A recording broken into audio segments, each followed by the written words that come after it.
Do you remember when 52-year-old Anthony Kiedis started dating 19-year-old model Helena Vestergaard? I do. But first, let's go back in time, shall we? It was 1975, Saturday Night Live premiered Laverne and Shirley was one of the top TV shows. Jaws was the highest-grossing film of the year. Bruce Springsteen released Born to Run, and childhood friends Bill Gates and Paul Allen founded a little company they called Microsoft. It was also the year that 13-year-old Anthony was being babysat by 28-year-old Cher, yes, that Cher, when he claims that she went to change in the bathroom and he asked if he could watch, and then she took his virtue in his childhood bedroom. Now, I'm no psychologist, but I have an inkling that this might be when Anthony's views on age gaps started to skew a little bit.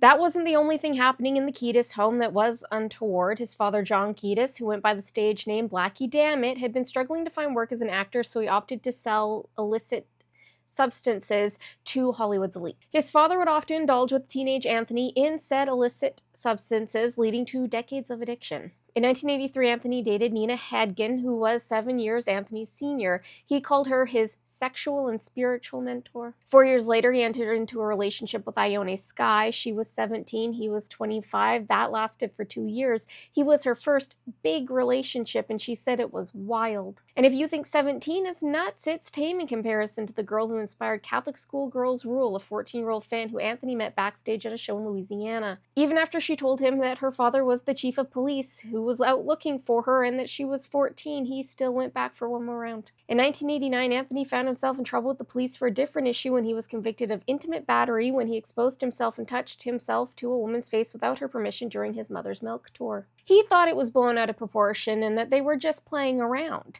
saying, "Speaking for my band and myself, we're all very friendly people who would never want to hurt anybody or make people uncomfortable."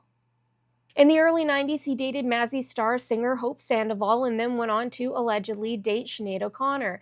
Sinead denied that they ever dated. He wrote a song called I Could Have Lied about their time together. Sinead said they hung out a few times, but when he suggested that they become more involved, they had a huge fight. That's what the song is about.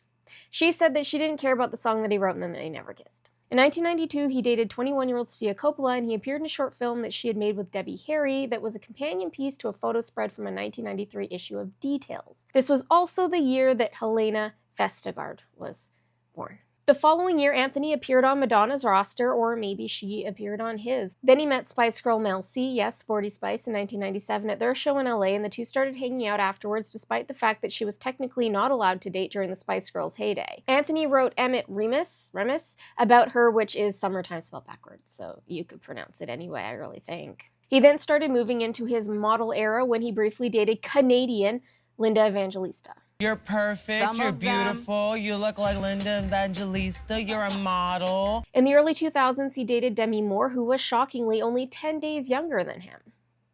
He enjoyed her spiritual side, and she thought that he was hot. They had actually attended high school together along with Flea, although she claimed to not have been cool enough to have hung out with them.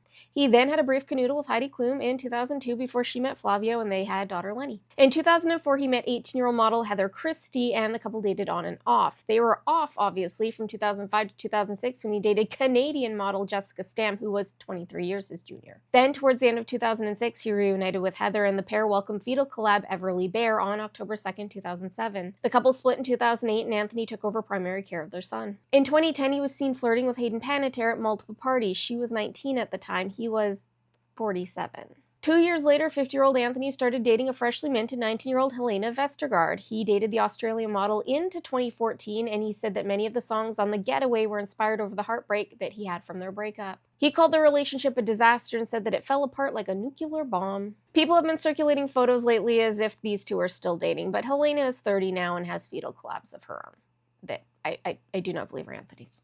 His most recent rumored girlfriend is 26-year-old actress Emma Laird. It's rumored that the two met when she was 23 and he was 59. She would have been 9 years old when his son was born. I mean, at least he's consistent. That one was a lot. I hope you liked it. If you did, please consider saving and sharing to help spread the good word of Megs. And if you'd like to support the cult, don't forget that we've got stickers and bookmarks and pins. We also have a Patreon. It's a party. Join us over there. Good day, and may the cult be with you.